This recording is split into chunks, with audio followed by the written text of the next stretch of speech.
Hey everyone, welcome to the first episode of the new Brothers of Broad Street podcast. We're back, baby. I'm here with Bryce Zelig. Bryce, how's it going? So back. Feels great. I'm back, Michael Jordan. That's it. That's it. That's all that needs to be said. Just two words. I'm back, baby. We're back.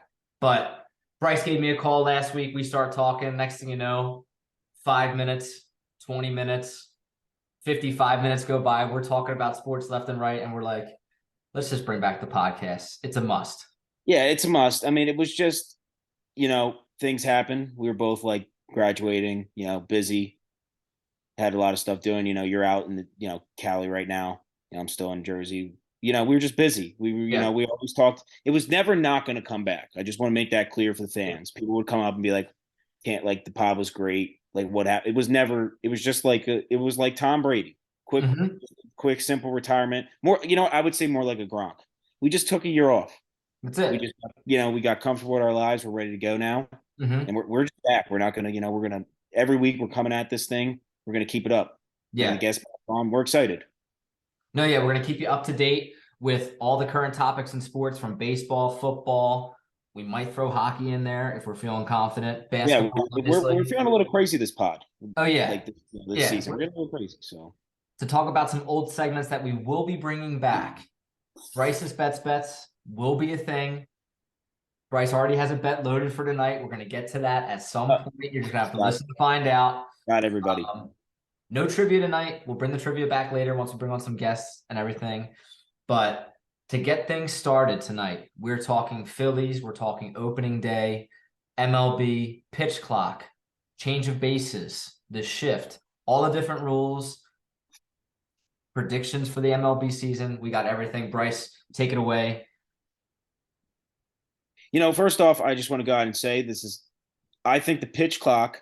I've heard some thoughts. I heard people saying I think the pitch clock is the best thing that has ever happened in baseball.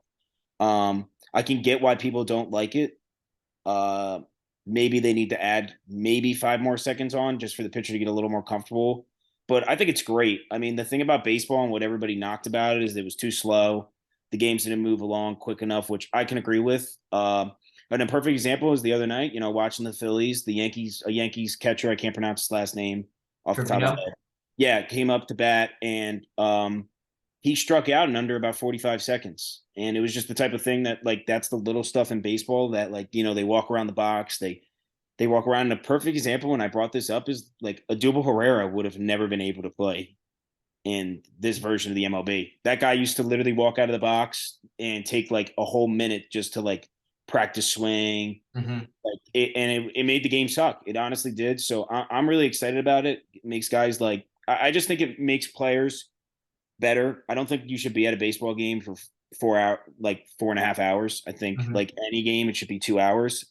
I get why people are upset about it, but to me, I believe that it's the best thing that's happened to baseball. I would like to hear your thoughts on it, though. Let me ask you this question starting about the pitch clock. Will it be good in the playoffs? Because you brought up Odubel Herrera. All right, he took a long time. But just a couple months ago, Bryce Harper takes a really long time in the box. He has his whole routine every Does day. that little leg Same thing thing. where he like Yeah, twists his body? Yep. he touches the ground, fixes his batting gloves. He does his whole thing. And let's be honest, baseball players are very superstitious. They're very routine. They do the same thing over and over again. It's what makes them so great. Bryce Harper's a perfect example. If Bryce Harper didn't have his routine, he wasn't hitting that home run that sent us to the World Series. So I am nervous with Bryce Harper, how he's going to adjust coming off injury, coming back. Certain players around the league I know are uncomfortable with the pitch clock. So do you think I agree with you. I like how it speeds up the games, especially regular season games, because let's be honest, who's watching all 162? Nobody. And Yeah, literally, yeah, it's just. and on a Wednesday night, you're not sitting down to watch all 9 innings. You know what I mean? Especially if they're 4 hour games. It's just I it's mean, brutal. like how I But see it, you think about it. Sorry to interrupt you, but like you think about it, like the Phillies game, the last game they played against the Rangers, it starts at 7 o'clock. That game ends 11:30. oh You're yeah, not it takes a watching that. while. Yeah. That game ended like 9:30. Like, Hmm. I got work the next day. Like, I want to watch the Phillies, but it's like anything. I got to go to bed, got to get to Yeah. sleep. You know what I mean? So that's where I think it's big. I agree with you when it comes to the playoffs. I think they might have to readjust the rules, maybe add like 10 seconds on.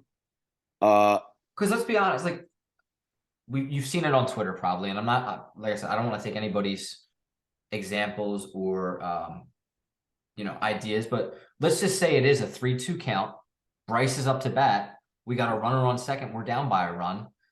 If Bryce strikes out because of the pitch clock, people are going to be pissed. You know what I mean? Then it's like, oh yeah, that's not part of the game. no. It's not like Willie Mays and Hank Aaron had to worry about that. I agree. Yeah, I feel those moments will be taken away, especially playoff time. Right now, regular season, who Yeah, cares? like where it becomes so big is that people don't realize that there's just so many irrelevant games. Like when the Oakland A's are playing the Phillies and the Oakland A's are 40 games below 500 and the Phillies are solid, like we're not going to want to tune in knowing that it's going to be 4 hours long. But we Mm-hmm. will tune in and watch knowing that like, oh, they're in the fourth inning, the game will be over in an hour.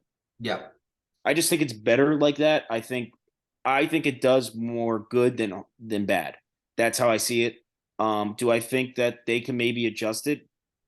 Possibly. I think for the postseason, that's probably the best bet, but I wouldn't say anything crazy. I mean, people are just going to have to get used to it. They're athletes. I know they're superstitious. They're just going to have to come up with other superstitions. They're just going to have to get used to it because at the end of the day, it's not just them that's getting affected. It's the whole entire, everybody has to deal with it. Mm-hmm. Machado, even like the superstars. Like I like how the umps are not like giving in. Like Machado, he struck out the other day on a full count. Yeah.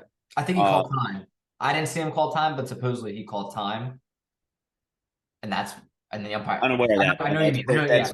That's breaking news to me. I apologize. I No, no, apologize. no, no. No, but Breaking I know I saw that on Twitter too, that he was in the box. Supposedly he asked the umpire for time. The umpire didn't give it to him. He took too long, too many seconds, boom, strikeout. I think it just And I get happened it. I today. get it. Yeah. I get it. But I think it does way more good than bad, and it's the new rule, and it is what it is, and they're not turning it. They're not changing it. Um, I also like no shift. Just I didn't like. I was just not a fan of the shift. Just thought it sucked. Honestly, I don't think it was as big as a deal as people think it was.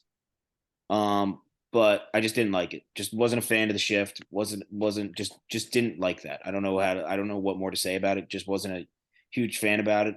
And I'm still a big fan of them having DH. I think that I mean obviously for the Phillies that was huge. Bryce Harper probably literally would have not even played last season. So Nope. but Quick yeah, question. yeah. Yep, go ahead. All right, so sorry, I mean cut you off during your point, No, no, but it's all good. It's so all good. it just how it No, just it's all good. It's all good. happens. So the NFL, they're extending the season, 17 games, 18 games. They're looking into adding 2 Thursday games for each team going. They're constantly making changes to their schedule. The pitch clock, although it's not a change to the schedule, it changes the time, the amount of games, everything, the amount of time that games are played. Um, when it comes to records, all right, so the pitch clock was a big rule change, but another big rule change was the bigger base pass and the pitchers not being able to throw over more than twice. All right, so now you're seeing players steal at a much higher rate. Catchers are not able to throw out runners like they used to. Unless you're JT Realmuto. Well, Unless you're JT's JT. best catcher in baseball. He's going to throw No, out. I don't. I just like don't understand why people run on him. I just want to. No, still to this day, Why did people do it? don't try. But let's just say someone does break Ricky Henderson's record. Does it count? No, Just like how in no. football, they extended the games and say a wide receiver breaks the touchdown record or the receptions record or the receiving yards or throwing, you know what I'm saying? Do Oh, the I know exactly. I know. And you know what's funny? I actually feel like I was the original guy that brought this like problem up. Like when the NFL was like putting another game in, I remember saying to people, I'm like, well, what's this go for records? Like, what yeah. happens when someone breaks Eric Dickerson's record because they get one more week? And everyone's like, oh, well, who cares? I'm like, I understand who cares, but it's going to be a debate and you'll see. And it has happened. Um, I remember like AJ Brown broke the Eagles receiving record in a season. I think he did it before Yeah. that. I'm not positive, but I remember like everyone's like, well, he has an extra game. It's true. I think it's unfair. Like I couldn't imagine if you gave Barry Sanders another week. I'm Well, sure that even no, I he totally agree. I mean, even last year with Aaron Judge, when Aaron Judge was chasing the home run record for the American League, all-time history beating Roger Maris's record, people were saying, hey, you got to get it done in, I think it was 156 or something. And I agree. And I agree with that. It's got to be, the record has to be done to the same that it was done for the people in the past that did it. Yes. And I'm not faulting the guy. He's still unreal, breakable, like unbelievable season. And like same thing with me, like when it comes to like it's a hard argument. Same thing with like when it comes to guys with steroids, like Mark McGwire and Bonds and all them broke those records and they will probably never be broken. Yeah. But it's like anything. Do they really count? In my opinion, kind of not. It's like anything when you have an advantage over everybody else when it comes to something that isn't natural. Like Mike Trout is naturally better than Brandon Marsh at baseball. He works harder. He's a better baseball player. But like when you put steroids in the mix, that's something that's like not natural. So that's how I view it. But that's also opinion. I mean, I see people all the time, they're like, that's the record. And I get it. But in my opinion, it's not. So, and I feel like that's where that in a way comes off with that. So the more games, the more home runs you can hit. Okay. And also the more relevant games, the more like in between games where like you're playing the A's, you're playing really bad baseball teams that are going to lose 100 baseball games and they're bringing in pitchers that aren't going to pitch in the MLB past, a year or 2 years. So they're not good. So it's just another like obviously that happens no matter what, doesn't matter. But that's what I mean. Like you add 10 more games, you have 10 more relevant games possibly. I'm not saying they're all relevant, but you're going to play some 5-6 games where they could get home runs, 2 home run games, especially when you're hitting 60 plus home runs, you're having multiple 2-3 home run games. Yeah. I mean, it's like there's so many advantages and disadvantages. Yankee Stadium obviously is a home run friendly ballpark. Aaron Judge probably doesn't hit as many home runs if he plays in Fenway. Mm-hmm. It's just the way it is. You know what I mean? Yeah, Fenway's deep in center field. That's what I mean. It's just the Yankees is deep in center field, but like, I mean, there's been, and same with Wrigley. I mean, I remember this was back when Bryce Harper was on the Nationals. He popped the ball up and it got out. He was like, damn, I missed it. And it actually. It's funny you bring that up because talking about Bryce Harper and his home runs in the playoffs, he went on that streak. I mean, he hit about 4 or 5 home runs, maybe 5 or 6 in the playoffs. But the one against Yu Darvish, it looked like a pop-up. He didn't even get all of it. And it just went up and then right over that left field wall by about a couple inches. So no, I mean, some of these stadiums are, some of these stadiums are whatever. And then you always hear the rumors. One year the balls are juiced. The next year the balls are better for the pitchers. I mean, it's just, you always hear those rumors, but that's my opinion. I know I went a little off topic. I tend to do that on the podcast. If you're new, I tend to just go on and Jim tries to tell me to stop. I just don't do it. Just my own thing. It's okay. But that's my thing. I think obviously if you break in, the big argument was back 2 seasons ago when TJ Watt was in could have broken Michael Strahan's record. My opinion, no. Okay. And yes, but also yes, though, because he was injured for 2 games. So actually I take that back. Corrected it. Yes. We can edit that out. No, but you understand what I'm saying. You got what I'm saying. Yeah. You got what I'm saying. But you know what I mean? Like if let's just say I don't know, I forget the all-time sack record. I think it's 30. I'm not positive off the top of my head. I think it's 30 sacks. 22? Is it 22, 30? I don't know what exactly it is. I know Justin Houston got close to it. I know that it's around. It's. I don't know why I said 30. It's definitely not 30. That was. It's in the 20s. It's in the 20s. Yeah, that's 2. That's 22. That's like over 2. 26. That's like a lot of sacks in a game. But yeah, I remember. I mean, to me, it's like if you're tied with the guy, like let's just say, I don't know, week 17 rolls around and you're tied, you tie him, and then you get that next week and you get it. To me, that's not breaking the record. Okay. Because if you give Strahan another game, he's most likely he's going to get 1 or 2 more. He's most likely getting another sack. I mean, these guys are dominant for a reason. They're most likely going to get another one. So that's my thoughts on it. I mean, I know records aren't that big of a deal in the scheme of things when it comes to that, but it's going to be a problem. There's going to be guys that rush for over 2,000 yards that break Eric Dickerson's record. I mean, if you give Adrian Peterson another game, I think he missed it by 8 yards 10 years ago. In 2012, I think he missed the record by 8 yards. You give him another game, he's going to easily rush for 100 plus yards. So I don't know, just my thoughts. Don't think it's too big when it comes to All right, so then I'll ask you this question. You're bringing up Eric Dickerson with his record, everything. Let's just say in terms of baseball, Ricky Henderson. All right, stolen base record, which everything. I don't think anyone's ever even getting close to breaking that record, by the way. Okay, And, so and like I know is like sorry to interrupt you, it's but a crazy statistic. I think it's like 100. I think he had over 100 steals in a season or something. It's a wild And statistic. and I when it can't. comes to all time steals, no one's getting even remotely. I saw that like Trey Turner leads the league in steals since like 2016, and it's like 250. So Okay, yeah, no one's touching it. so It's just not what it is anymore. so basically, what you're saying is if you take the people who have records from the past and you give them the advancements and improvements to schedules to games this year, they would still hold those records and they would break them even more. See now that's really tough because I think it So if depends. Randy Moss had the same amount of games as who's the best wide receiver in the game today, a Tyreek Hill or whatever, who would have the Yeah, better numbers? the, Randy Moss would have better numbers. Randy Moss better numbers. Randy Moss is like, I mean, it's like anything. I mean, I just think, but like it's so different when it comes to different types of records. You know Okay. what I mean? Like Ricky Henderson isn't getting 100 steals in a season. I just think probably. I mean, I think Ricky Henderson one was before his time. Um, I think he just. I mean, it's obvious he was just really, really good at stealing bases.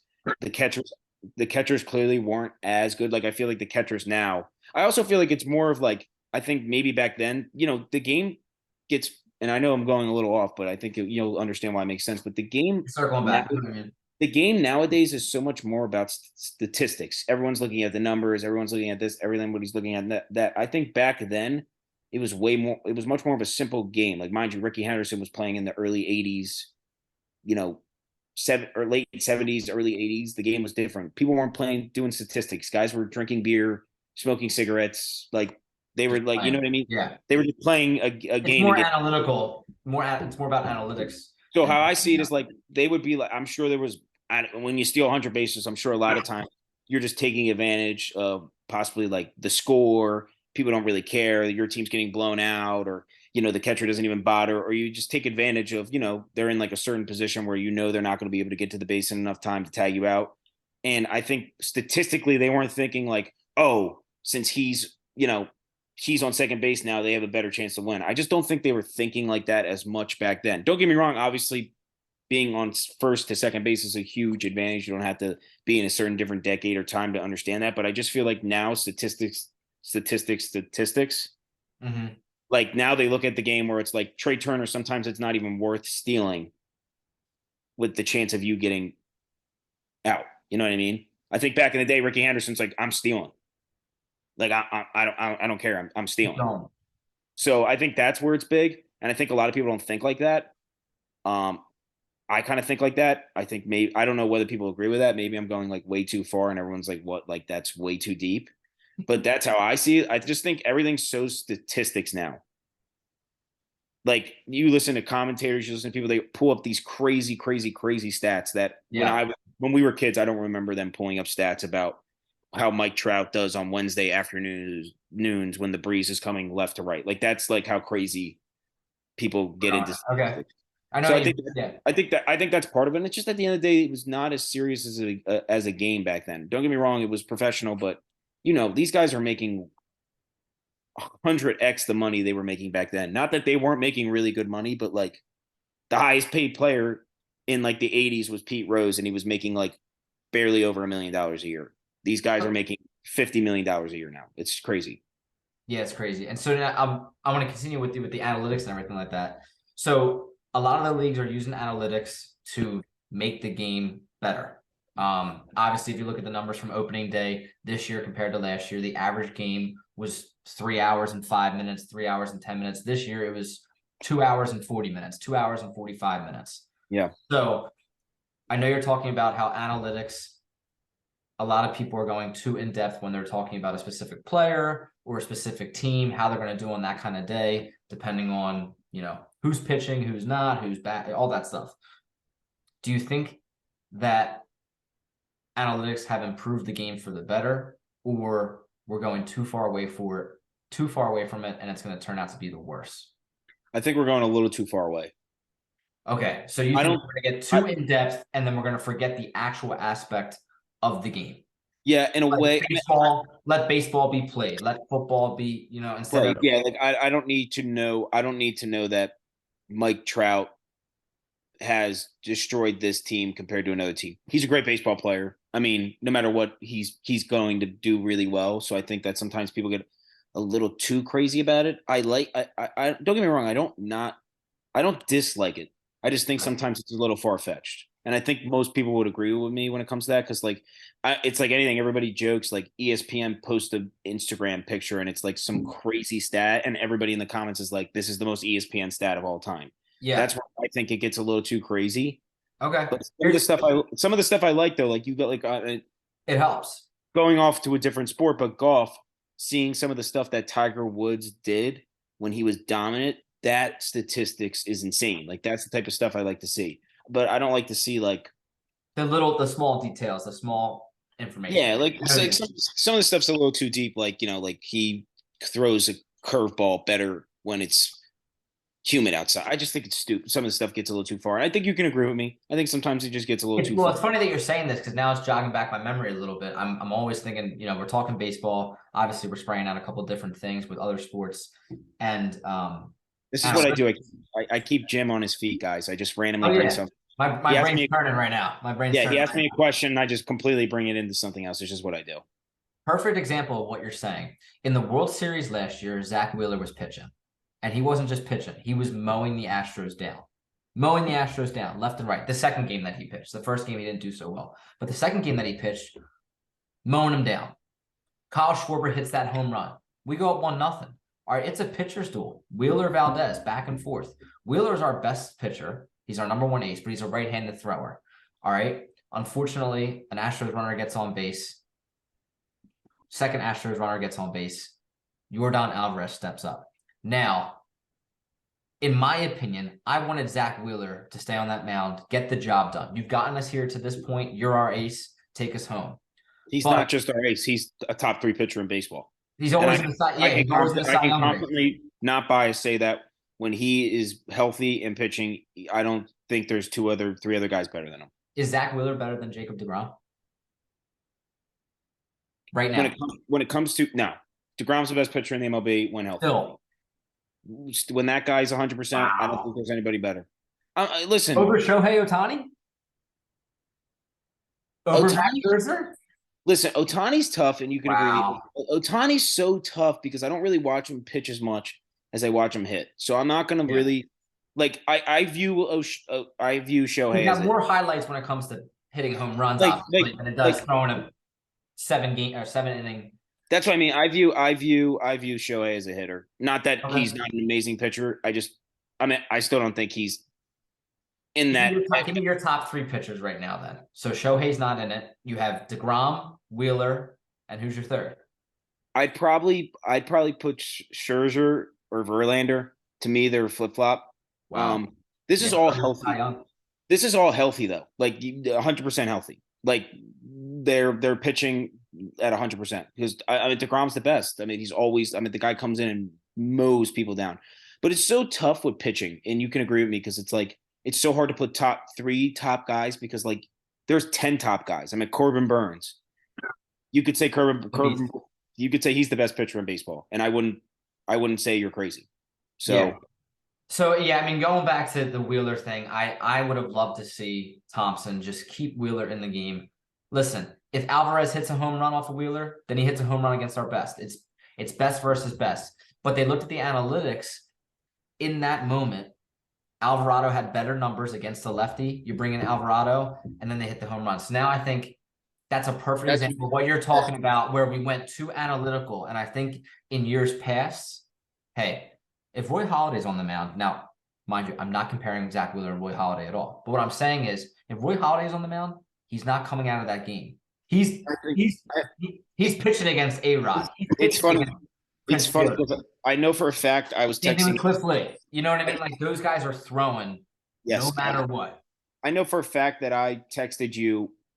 I know for a fact I texted everybody when this happened. Before you get to this point, Zoom has us on a time limit. We have 2 minutes left. So if I cut it, we'll pick it right back up. Yeah, we're going to go right back up. Don't worry.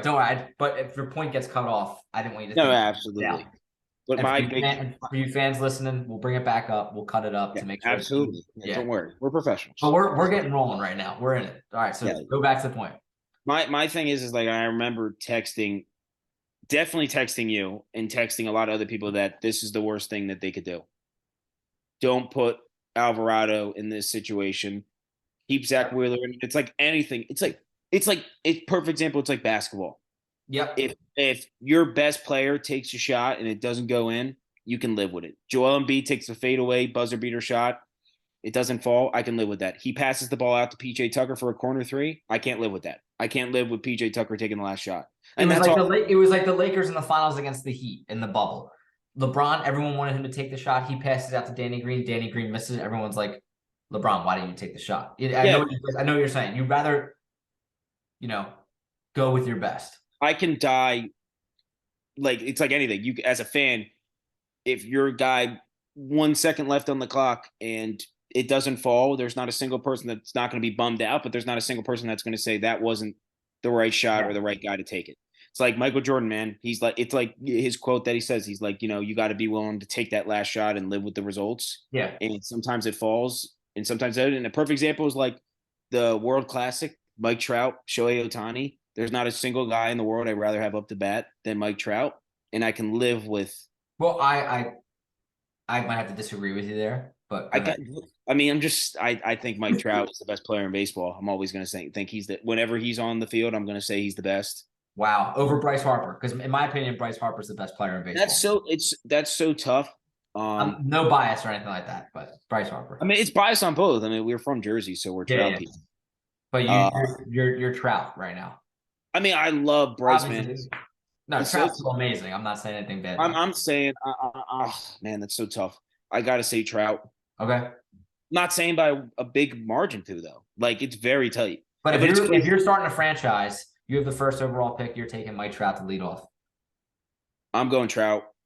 So here we go. We were picking up where we left off. Who is the best player in the MLB right now? If Bryce was a GM, he's taking Mike Trout. If I was starting a franchise, I'm going Bryce Harper. But Bryce, top 5 players in the MLB, lead us off. Obviously, you got Mike Trout number 1. Mike Trout 1. Harper 2. It's tough to put in. Ohtani's 3. I mean, you can't have it. There's so many good players in the MLB. There are a lot of. Yeah, I mean, I think people forget that. Like a perfect example, I say this guy all the time, but Mookie Betts. So he's my 2. He's my 2. Yeah, that's what I mean. Like to me, when it comes to the MLB top 5, I can respect anyone putting them. Any of these guys, the 5th guy, first place, I can do any of that. Yeah. I'm big on Mookie Betts, huge Mookie Betts guy. I mean, like, I don't know how he does it. He weighs like 100 pounds soaking wet, but I don't know how he does it. But definitely, those are like my main 4. Like, I feel like those 4 are on I feel like those are the Mount Rushmore. Which is also crazy that I saw the MLB ranks Bryce Harper 17th best player in the league. I'm not even going to go over that. I don't understand how that's even possible. I hope it was because he's starting the season injured. That's the only way. I don't see how you could keep him out of the top 5. Yeah.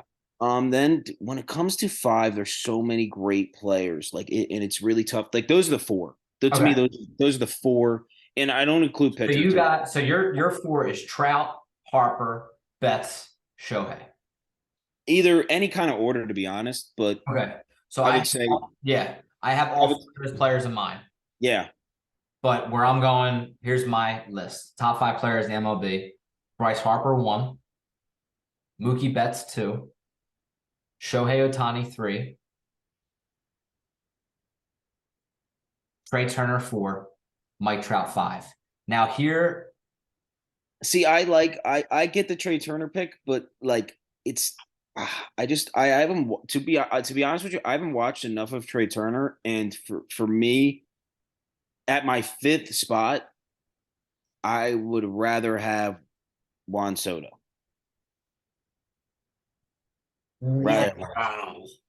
If not, I'd rather make it Manny Machado, to be honest. I thought you were going to say Machado.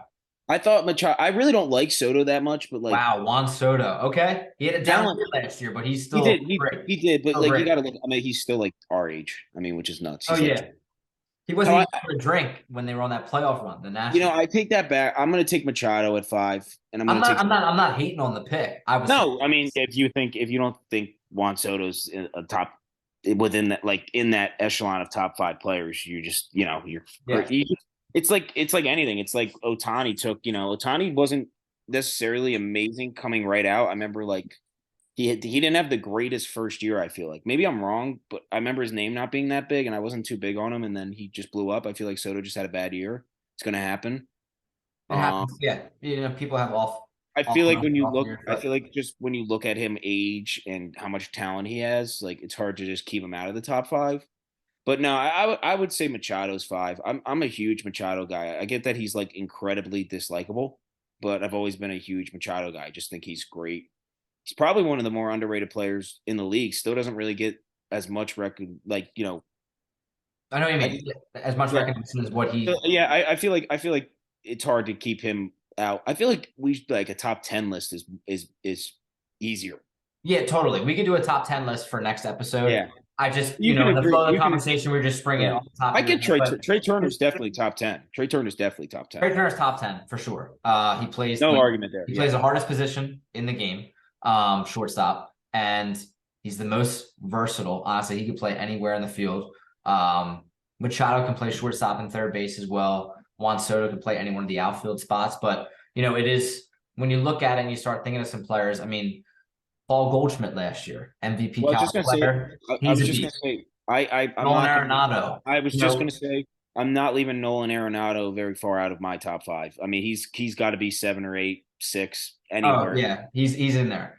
I mean, For me just based though, off the fact that he's the best fielder in the MLB by far. yeah, for me going into the season, I have my top 5 how it is because with the World Baseball Classic, I don't know if you got a chance to watch some of those games. I mean, Trey Turner showed up, he showed out. He was the leader of that team in terms of offensive production. Oh, Defense. he was that guy. Yeah, He he was was that there. guy. He was literally him. Yeah, I mean, like he was. And yeah, and I felt that Trout could have had a little bit better performance in the World Baseball Classic, but still, Trout, his talent undeniable. He's top 5 for sure. And And on a given day, he's the best player in the world. I think it's very similar. Sorry, go ahead. I mean, he's our Mickey Mantle. Mike Trout is our Mickey Mantle. He is our Mickey Wow. Mantle. He's our generation's Mickey Mantle. I don't think that's even somewhat crazy to say. See, to me, I compare him more to Ken Griffey.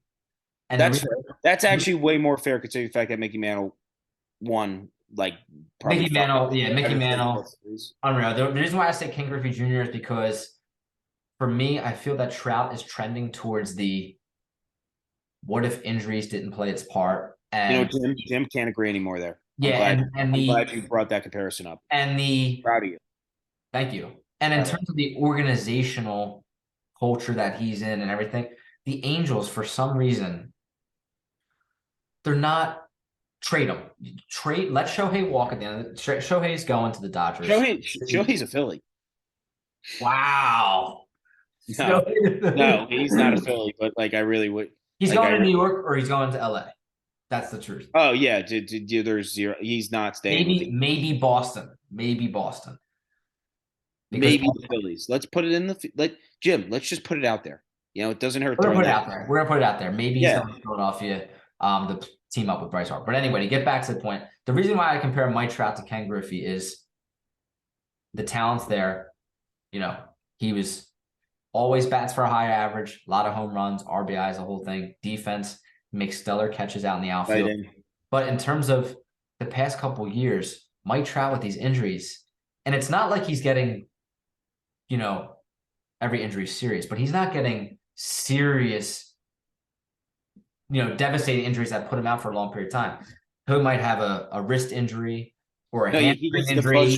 Similar like Harper, like a broken finger that keeps you out for 2 months. Harper gets out a lot too. So it's one of those things where with the injuries and who he plays for, I think when we look back on Mike Trout's career, it's going to be like, what could have been? What if it didn't happen? What if he played for a different team? I've said this before. I say this all the time. The biggest mistake Mike Trout ever made in his career was not signing with the New York Yankees. And that's me. I'm literally the biggest Phillies fan in the world. I mean, not that I Yeah. have a beef with the Yankees. I mean, I don't particularly root for them to win. Yeah. They're not my most liked team, but they're definitely not my most hated. But like when you're Mike Trout, I mean, he had New York. I mean, him being in a New York Yankee made the most sense to me. I just thought that was perfect for the MLB, the best player on on the world's most famous team in Hmm. the biggest city in the world. It just made the most sense. I think that was a huge, huge, huge mistake in his career. I think he probably regrets that, honestly. Yeah, this is it for the Angels. I mean, this is the last year that those two are going to most likely be together. I don't see a world where Ohtani comes back. Now, a Uh, player that I'm gonna add to you to keep you going. A player that both of us did not add into our top five, but a player that clearly is always in the MVP race. We're sticking with the Yankees, Aaron Judge. Would you? wow, we forgot Judge. Judge is not my top five, and No, I know, but I we could didn't argue even. with anybody on this that Trey No, Turner. I don't have him in my top five either. I don't have him in my top Judge five is either. awesome, but in terms of starting a team, who I want, I am taking. I'm taking all five of those players over Judge right now. How I see it, how another thing I want to say real quick. Sorry, I'll let you go right after. But another thing I want to see is like based off contracts too. Like I think Harper by the end of his deal will still be a solid baseball player. Like I still like when his deal is done with the Phillies, I still think he'll be a good player. Because he can Same with hit.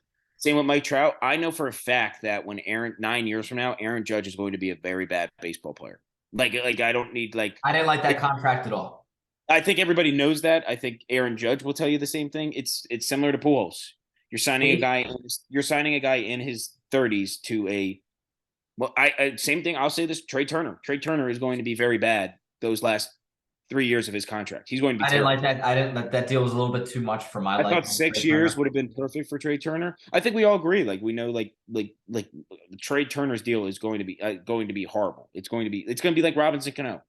You're going to be paying him. Yeah, Trey Turner will be playing when he's 41 with the Phillies, I think. Yeah, it's going to not be good. It's not going to be pretty.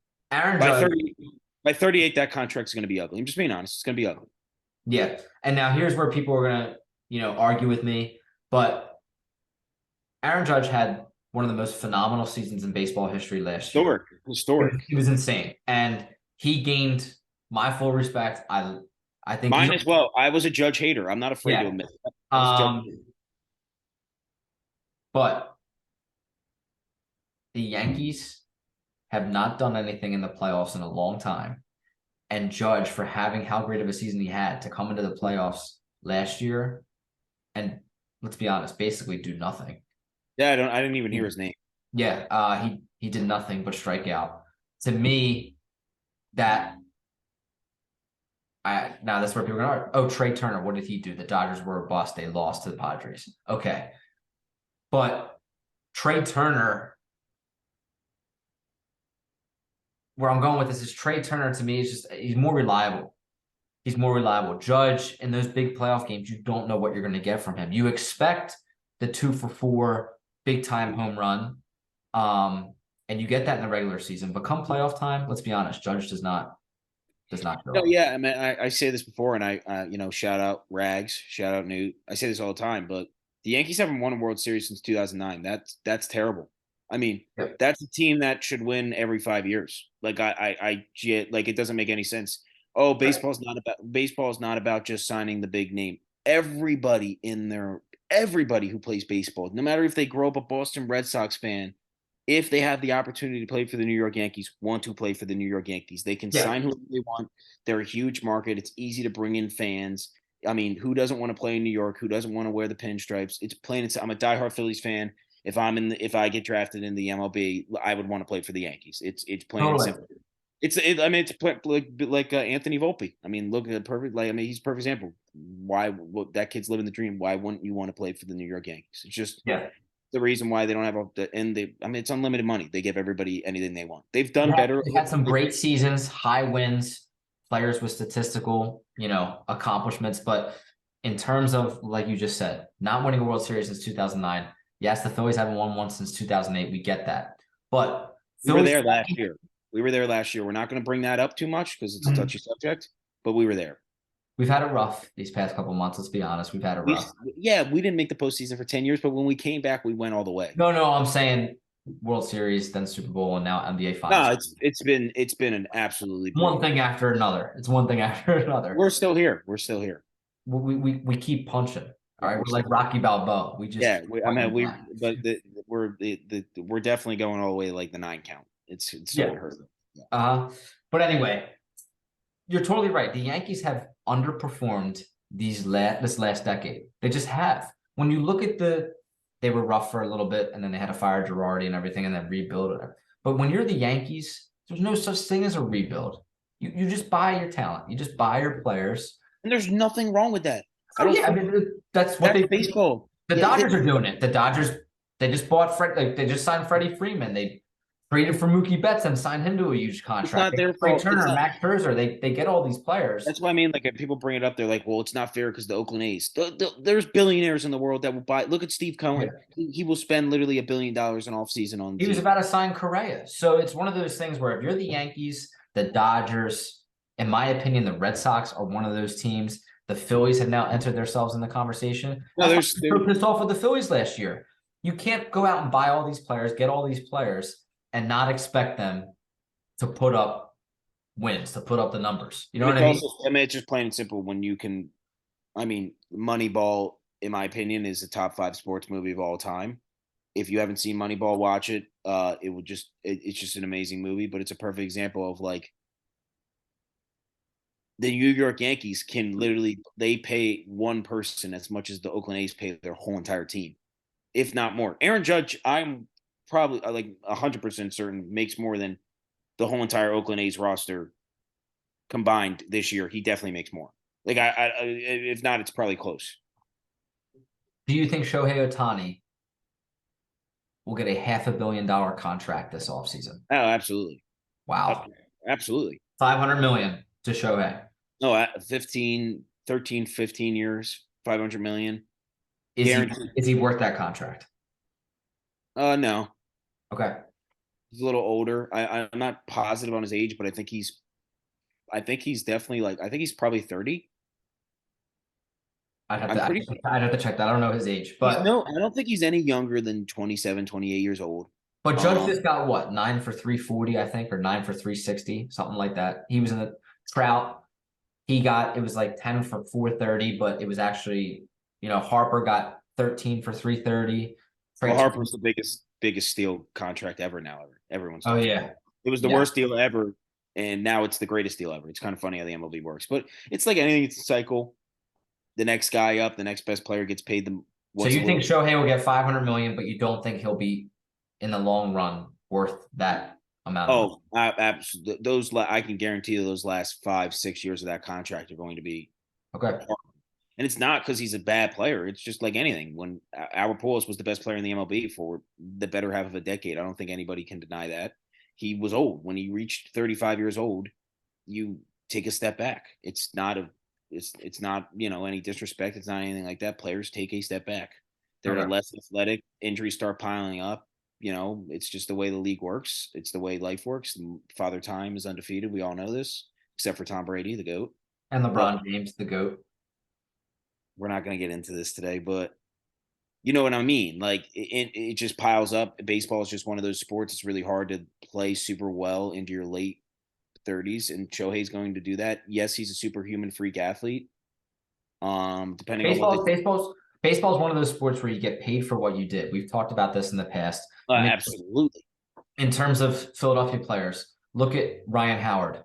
Ryan Howard, leading up to that big contract that he got, he was the best hitter in the league. He was MVP. He was the MVP. Best hitter in the league. 50+ home runs a season. Yeah, he was phenomenal. And he was the reason why the Phillies teams were so good during that time period. He was a first ballot.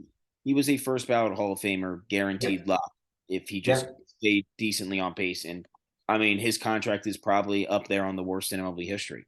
His peak years were just as good as anybody that I can think of. I mean, he was hitting bombs. He was bringing in RBIs left and right. I mean, for 3 years, he was awesome. He was the guy. He was the guy. Yeah, he was MLB's guy. Yeah. But when you look at his contract, one of the worst contracts in franchise history in terms of not like he's one of the best players in franchise history by far. Ryan Howard's Oh, he's gonna get cheered. We that's love not him. it. Yeah. But what I'm saying is that contract. I mean, after that, he tore the Achilles, and then he was pretty I much was done. at that game. I No, was at that game. that was Tough. devastating. That was I devastating. mean, We got our and revenge last year by beating the Cardinals, but to that be fair, like there, I mean, I remember for 5, 6 years. I mean, he was horrible. Like he wasn't like Pujols. To call Pujols really bad is unfair. He was solid for those deals. He was still hitting 25, 20 home runs. he He was just still wasn't. hitting home runs. Yeah, I mean, even last year he hit like 25 bombs last year. Yeah, he's not. Last year, yeah. He was no slouch. Like I don't even think Ryan Howard was hitting like 15 home runs a season. Like he like Howard lost his power. he lost all that weight. I remember. Yeah, he I was lost his like, power. So I'm like Howard's old school. He's like Ruth. Like he needs to be fat in order to be yeah. good. It was sad to see, Howard Utley broke down. But yeah, that contract, it turned out it was not good. So to go back, I don't think that the Shohei contract will age as poorly as some of these other contracts that we've had on these He's contracts. But I also know what you mean by he's also superhuman freak athlete. yeah, but for how long can you pitch 100 miles per hour each game and then hit bombs like he does? There's got to be a Wear point down where your body. You're gonna wear down your body eventually. there's going to be a point where he has to give up. I would say pitching, just going to have to give it up. Oh, you think you just go strictly? Maybe relief. Not saying that he could never pitch when they need him to pitch, but Imagine him coming into close. yeah, I mean, I don't see what. I mean, he throws 100 plus miles per hour. I don't see why he couldn't close. Okay, so that's a I didn't even think about that. So you see him kind of adjusting his game as he gets older, maybe pitching an inning or two here in Yeah, I relief. mean, they're going to figure out. They're going to figure out ways. I mean, Otani's going to be for the next 5 to 7 years will be a top 5 baseball player in the league, unless God forbid injuries, something like that happens. Talent wise, I mean, He's I don't, I don't think we've seen a guy like this that can. I mean, we've never seen a guy that could do it on both ends, but seen a yeah, guy like this. I mean, he's crushing the ball. He's arguably one of the most famous people in the world, not just in America. He's obviously by not far. Yeah, huge, but like in Japan, he's literally a god. yeah. He is like he's everything. So that's a big thing that people don't notice or know really is like how popular these athletes are in other countries. I'm excited to see what his contract's going to be like. I'm excited to see where he goes off the Yeah, I top mean, of like your head. it's Where gonna do you think he's going? On Phillies the are gonna top have of your to head. Phillies are gonna have to open up that checkbook. You think he's going to Philly? I think there's a chance. I Okay. think you could get rid of. I mean, off topic, but please God, Phillies find someone to take Nick Castellanos. Just I knew get. you were going to say that. I didn't want to bring it up tonight. I knew you were going to. I mean, Jim, there hasn't been a bigger supporter of Nick Castellanos. I keep telling everyone to wait. Man, and just get him off the team. It's just bad vibes. I don't know, but you get rid of a Wow. guy, you get rid of a guy like that. I take that back. I'm still a Nick guy, but man, it's getting tough, Jim. It's getting tough out here for sure. I'm going You to get put it this way. Bryce Harper's first year when he signed with the Phillies, not comparing the two at all. Bryce Harper, he had some big moments like the grand slam against the Cubs and everything like that, but Bryce Harper only batted about 256. he was not great. He was not good. And that adjusting to a new city, a new team, new people, it's hard and it takes some time. And Castellanos last year, I saw his numbers, they like pop up on the screen. His home runs weren't there, obviously, RBI, same thing, but he batted 265, wasn't bad batting wise. I know Today he was just know he had his striking out, but I was listening today on the radio on my like way back from like this thing I had at work, and it was like strikeout looking. Like Castellanos. it's just tough. Like it's just so tough. Like it's like anything. It's like shooting, like how we were talking about. You shoot that your best player shoots shot. If you swing, I'm okay with it. Yeah. You can't strike out looking. But that's off topic. We'll get into that in a little bit. But So leading into there's a that, now reason. it's on Castellanos. Well, no. There's a. But I want to bring something up before we get into that. There's a reason why Aaron Nola hasn't been signed. Hasn't gotten the deal done. There's two reasons. One, Aaron Nola is incredibly overrated. I'm a diehard Phillies fan. Aaron Nola is an overrated pitcher. He's doing this right now on the podcast. This is a Philadelphia sports podcast. I'm just reminding you. Yeah, no, absolutely. But Like our fan base. Jim, I keep it real. Philadelphia sports listener. Wow. Jim, I keep it real. You know that. Keep it real. Aaron Nola is very, very good. Very, very good. I would open the door up for him to leave if there's a 20% chance of getting Shohei Ohtani. You got to remember, we still got Andrew Painter, one of the best prospects in baseball. He's going to be a very good pitcher in the MLB. Maybe not top 10, maybe not top 5, but he sure has that potential. He's going to be one of the better pitchers I take that back. He's definitely going to be top 20, but he's going to be one of the better guys in the league. Aaron Nola right now has not lived up to the contract that he expects come the end of the season. That is where the contract negotiations had a problem. The Phillies understand, and let's be honest, what did Nola have to go off of? It couldn't be his World Series performance because he was in the World Series. And it can't be the first 2 games of this season because he has not been good at all. So, Jim, you're big on, you always say to me, when it matters most. What did they do when it matters most? Yeah. When it mattered most. Oh, Aaron Nola pitched great in that one in the game to get the Phillies into the playoffs. Okay, fine. When it mattered most on the biggest stage, he pitched in 2 World Series games. He was terrible in both. Terrible in both. 5 runs each. Terrible. Terrible.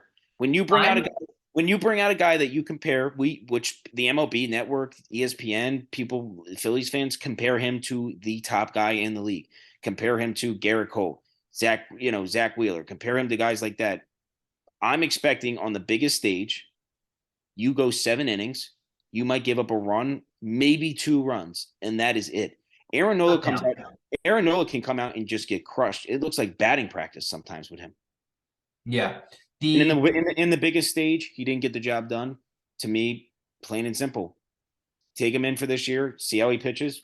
Clearly, the first 2 starts. Granted, today wasn't terrible. The first game is unexcusable how bad he was to be up by that much. And I'll give him a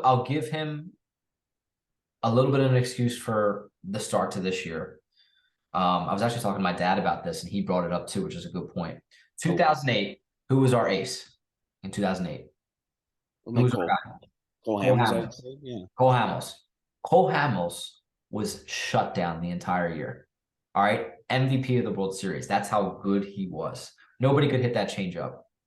The following year in 2009, he wasn't even close to the guy that he was in 2008. Cliff Lee was actually our guy. So, and then that pitching those extra innings, those extra games, those high leverage moments, they do wear you down, and it takes a little bit to get going the following season. So that's where I'm going to give him and Nola, or give him and Wheeler, Nola and Wheeler, a little bit of a pass right now. But I totally agree with what you're saying. If Nola doesn't start to show up, especially against these big teams, like the Rangers, like the Yankees, like the Dodgers, the Padres, how can he at the end of the year say, I want to get paid like a Scherzer, a Verlander, a DeGrom, when in my opinion, I agree with you. When I think of the best pitchers in the league, if anything from our staff, Wheeler comes across my mind. Nola does not. Wheeler's our ace. No? And when I think of shutdown pitchers in the league, I think of Scherzer, DeGrom, guys that I would be scared to face. Nola, to me, doesn't give me that fear factor that those pitchers have. You're scared to face Scherzer. Scherzer gives you that look, and you know it's game over. You know you're striking out. Two different colored eyeballs. I mean, you know you're striking out. Nola doesn't spew off confidence like these other guys. I know he's a more calm, in the moment kind of pitcher. Perfect example. Bases loaded. Let's just say 2 outs, full count. That's Mike Trout up to bat. You look at Aaron Nola. You're nervous. I'm not nervous with Zach Wheeler. I'm not nervous with Jacob deGrom. I know their ability. I know how good they are. You're nervous with Aaron Nola, and that's a perfect example. If you even are even a little bit nervous, he's not worth the money, and he's not. He's not worth the money. He doesn't get it done when he needs to get it done. When he had opportunities, like I said before, I actually disagreed with starting him the second game in the World Series. My dad would agree. My dad might be the biggest Aaron Nola hater out there. Mm-hmm. But yeah, I don't see it. Like if you really bring it, like if you really like non-biased, really look at it. And I get Aaron Nola was part of like the Philadelphia Phillies process. He's been there. one of the longest people there. He's like the Reese. He's been there for a while, but you got to look at it how you look at it. There is a better money that you could spend and get better players, I believe, with the money than with Aaron Nola. I'd rather give somebody else $200 million than Aaron Nola $200 million. That's my thoughts. Okay. They're not going to change unless something really, really crazy happens. We are far and gone from the Aaron Nola being in the Cy Young talk days. Those days are done. They're not coming back. There's far better pitchers than him. It is what it is. Just going to have to accept it. Hope he bounces back and has a better, season from what it started. But speaking of that, I want to move into the, big topic right now. And this is rare. I don't usually do this type of thing. Usually Wow, Jim's did you just transition to the next topic? Let's transitioning. go. This is big. I'm really, Oh my gosh. I'm already showing improvement. Wow. Like I want to talk about the Phillies. Obviously, we The don't need Phillies are the. like we're going to talk about the Oh, you want to keep talking about the Phillies? Oh, but talk you're about the Phillies, but like I was going to get you're cutting off the transition. I messed up the transition. That's my fault. Just I'm sit sorry. back and relax for a I minute. just said our meeting's gonna end in 10 minutes. Just another quick this Zoom. I'm gonna have to upgrade it. My Um, my okay. big thing is like the last decade obviously hasn't been great for the Phillies. Obviously this run, but they were one of the worst teams in the MLB over the A last lot 10 more years. bad than good. Yes. This year was actual real hype. Like, yes, we hyped ourselves up every single year, but we knew that in the True back of excitement. our minds that we weren't a great team. So even when we originally got Harper, we still knew we weren't a great team. And even last year coming into the season, we still didn't know how good of a team we were. And really, we weren't that great of a team. We got into, like I said, though, baseball's a crazy game. As long as We you get in. fired Girardi, and Yeah. we were like 10 games below 500. Yeah. Yeah, the season was over. And, we got hot and got in. And I always say, no matter what, baseball is the only sport in the world where the best team doesn't always win. Most of the time, the best team doesn't win. So, all this excitement coming into the season, you bring in a guy like Trey Turner. You got Bryce Harper, who is the first, if not second best, second, if not first best baseball player in the league. Yeah. Castellanos coming off a rough year. You're confident in him. Alec Bohm put on 15 pounds of muscle. He looks way better. Reese still liability at first. Obviously gets hurt. We're not going to talk about Zach Wheeler. You got Andrew Painter. He's going to make his debut at some point. You're excited about that. You signed Taijuan Walker, who yes, is a little bit of an overpay, but great. Ranger Suarez looks like. I don't think it's crazy to say that Ranger Suarez could be in the Cy Young running if he can stay healthy and be great. I hear players all the time. Jazz Chisholm literally just said he's the hardest pitcher he's ever had to face. Ranger Suarez. Suarez. You want to talk about someone who stepped up in the playoffs? Yeah, Suarez. for example, I'd rather give him the money than Aaron Nola. I'd keep But Suarez over Nola now, right now. all day, If I had all to day. make a choice. Yeah. You bring in, Gregory Soto. You bring in Craig Kimbrell. Yes, I know Craig Kimbrell's not what he used to be, but it's an improvement to our bullpen. You're bringing in guys. Dave Dombrowski is showing that he is willing to spend the money. You bring in guys like, you're keeping Marsh out there. There was rumors that he might not be back. He didn't play well in the World Series. He didn't step up when the bases were loaded. I was at that game. But he still was a top prospect, still really young, still gave up a big prospect to get him. That guy's killing it. Logan O'Hoppe is killing it for the Angels right now. So, the team's just really hyped up. And I know it's early and I'm not one of those crazy, crazy fans. But to me, they look really bad so far. They just don't look like they're clicking at all. The team looks a little like just discombobulated. I mean, the pitching obviously has been absolutely horrible, horrible, horrible, horrible.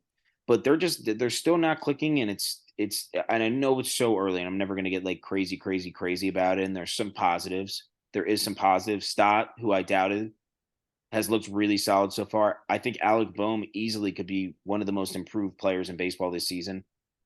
He looks really good to start the season, but there's I think there's a little bit of worry. I'm not saying a ton of worry. I'm not even close to hitting that panic button, but I And glanced over then, it. so I'm it's taking a not. little. I'm not even getting close to touching it, but I glanced at it. I looked at it. You thought about ringing the bell. You thought about, No, no, no, no, no, no. I just looked at it. I just, there was a moment in time where I thought about it, and I know it's early, it was but just there, and you're like, I'm not even gonna think about this right now. You just saw it. Then I thought about it for a minute, and I laughed at myself. I was like, let's not get crazy. I thought about it maybe again. It still said, all right, let's calm down. What's keeping me in my expectations high still is the fact that I think not just obviously Bryce Harper being back in the lineup is going to be big, but I think it's more so big. Man, he's just around. great.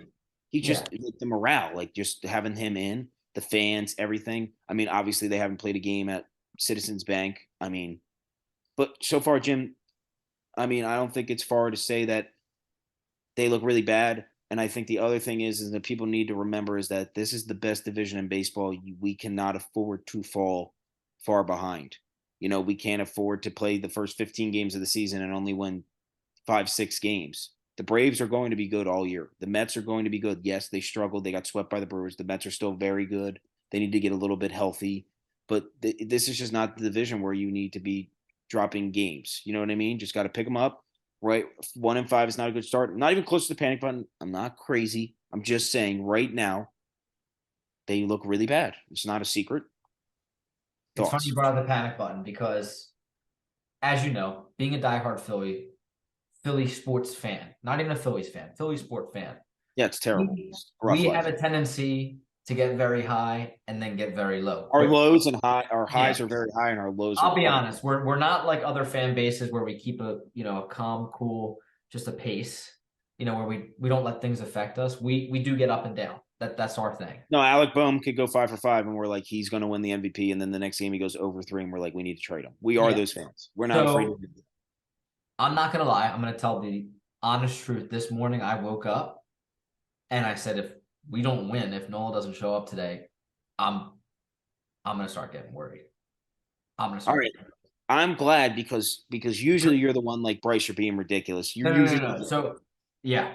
Now, all day at work, I'm trying to think of ways to not worry, you know. But then again, I things are just keep coming using the up. excuse. I just keep Yeah. using the excuse they're due. Like I'm like they're just due. It's like a coin. It's like So it's like flipping a coin. It's heads the yeah. last 7 times. You're like it's got to be tails. That's how I view it. Yeah. So for Still, me, I'm there's like, still I gotta find something. I gotta find some sort of information to figure this thing out because the panic button, it was right on my desk. I could see it. And if we go 1-5, that's it. But anyway, I needed two things to happen today to keep me from going full concern. You know, full panic. One, it was Nola showing up. I think he let up 2 runs today. Or maybe he let the home run. Oh no, that was Gregory Soto. So he let up 2 runs today. I'm fine. Against that lineup, the lineup's good.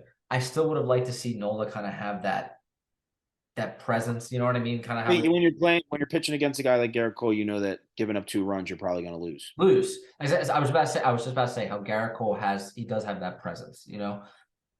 The other thing that I wanted to see, Schwarber continue hitting the ball. He did hit a home run today. So I am kind of 50-50. I'm still worried about the No, pitching. Schwarber's getting hot. Schwarber's getting hot. It might be Schwarber Fest in May, in I'm April. also I'm also scared that we I know like June's his month, but I know what you're saying. So for me, I was like, all right, the pitching I'm still a little bit concerned about. Gregory Soto, we traded Matt Vierling and Maton for him, and Soto has not pitched well at all. Soto looks like a minor league pitcher right now with the way he's no, doing. he looks terrible. He's giving up runs left and right. He was supposed to be another Alvarado in our pen. So my prediction for this season is this. You know how the Warriors won the NBA Finals last year? They were a great team. They got hot. They turned it on, went to the finals, won it.